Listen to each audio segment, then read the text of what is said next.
তোমার খরচ বহন করতে করতে আমি তৃপ্ত হয়ে যাচ্ছি। একটা মেয়ে মানুষের এত খরচ হয় না, তোমার যতটা খরচ আমার দিতে হয়। আর কোনো কথা বলো না, ডিভোর্স পেপারে সাইন করো। সাইন করো। আই নাও, ডিভোর্স পেপারে সাইন করো। ডিভোর্স পেপারে সাইন করবো মানে? মানেটা খুব সহজ। তোমাকে না আমি আর বসে বসে খাওয়াতে পারবো না। অনেক আমার টাকায় বসে বসে খেয়েছো, এখন আমি তোমার থেকে মুক্তি চাইছি। দয়া করে আমাকে মুক্ত করো। আমি তো জব খোঁজার চেষ্টা করছি। আমার বিজনেসটা গত 1 বছর ডাল যাচ্ছে, কোনো লাভ হচ্ছে না, শুধু লস হচ্ছে। আমি তো ট্রাই করছি জবের, তুমি তো দেখতেই পাচ্ছ। তুমি জবের জন্য ট্রাই করছো, আমাকে না হাসালে। তুমি যদি জবের জন্য ট্রাই করেই থাকতে না, তাহলে 1 বছরের মধ্যে তোমার জব হয়ে যেত। তুমি তো ঘরে বসে বসে থেকেই কুল পাও না, তারপর জব খুঁজবে কোথা থেকে? আর জব খুঁজবেই বা তুমি কেন? কারণ তোমার বউ তো এস্টাবলিশড। চাওয়ার সাথে সাথে তুমি টাকা পেয়ে যাচ্ছ। তোমার বাইরে যেতে হবে, টাকার প্রয়োজন, সেটা আমি তোমাকে দিচ্ছি।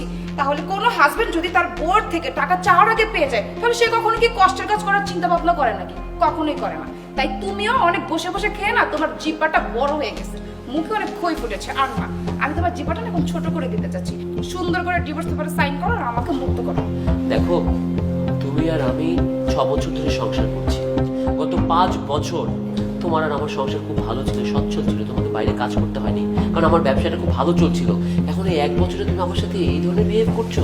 হ্যাঁ, করছি। তুমি আমাকে এই ধরনের বিয়ে করতে বাধ্য করেছো। আর এটা তো সমাজের রুলস, ধর্মীয় রুলস। একটা মেয়ে বিয়ের পর স্বামীর ইনকামের উপর চলবে। আর তুমি কি করছো? হ্যাঁ, আমি মানি বিগত 5 বছর আমি তোমার ইনকাম করা টাকাতে চলেছি, কিন্তু লাস্ট 1 ইয়ারে তুমি কি করেছো? ঘরে বসেছিলা, তুমি সম্পূর্ণ আমার টাকার উপরে চলেছো। আর না, আমি তোমাকে অনেক চালিয়েছি, অনেক। আমি এখন একদম বিরক্ত হয়ে গেছি সৈকত, প্লিজ। আমি আর নিতে পারছি না তোমাকে। তোমার খরচ বহন করতে করতে আমি তৃপ্ত হয়ে যাচ্ছি। একটা মেয়ে মানুষের এত খরচ হয় না, তোমার যতটা খরচ আমার দিতে হয়। প্লিজ, আর কোনো কথা বলো না, ডিভোর্স পেপারে সাইন করো। কি ব্যাপার? হা করে ভাবে তাকিয়ে আছো কেন? সাইন করো, সাইন করো।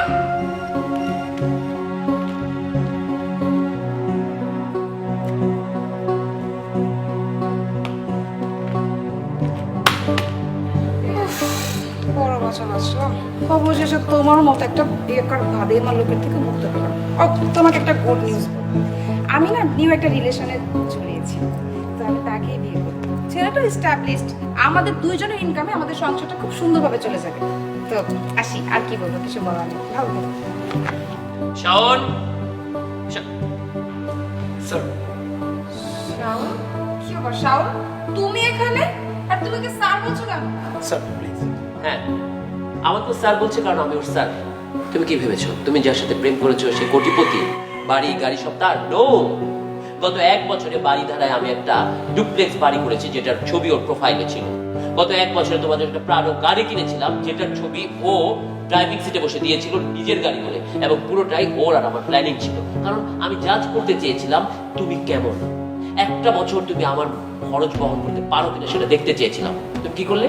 তুমি আমার খরচ বহন করতে পারছো না। কারণ কি? কারণ আমি তোমার স্বামী। আমার নাকি দায়িত্ব তোমাকে খাওয়ানো, অথচ তুমি আমার দায়িত্ব নিতে পারবে না, তাই তো? শোনো, সেসব গাড়ি এবং বাড়ি আমি তোমার বার্থডেতে তোমাকে গিফট দিব বলে ওর সাথে জাস্ট একটা নাটক করেছিলাম, এটা দেখার জন্য আমার স্ত্রী কতটা লয়াল। জি ম্যাম, স্যার যা বলেছে সবই সত্যি। স্যার আমাকে প্ল্যানটা শেয়ার করেছিল, কিন্তু বিশ্বাস করেন আমি প্রথমে রাজি হইনি। কিন্তু স্যার, যার নুন খাই তারই জবান দিতে হবে। স্যারের কথার অমান্য করার সাধ্য তো আর আমার ম্যাম নেই। ম্যাম আপনার সাথে যা করেছি ঠিক আছে, তুমি যাও। আসলে যা হওয়ার তা তো হয়ে গেছে, সবকিছু একটা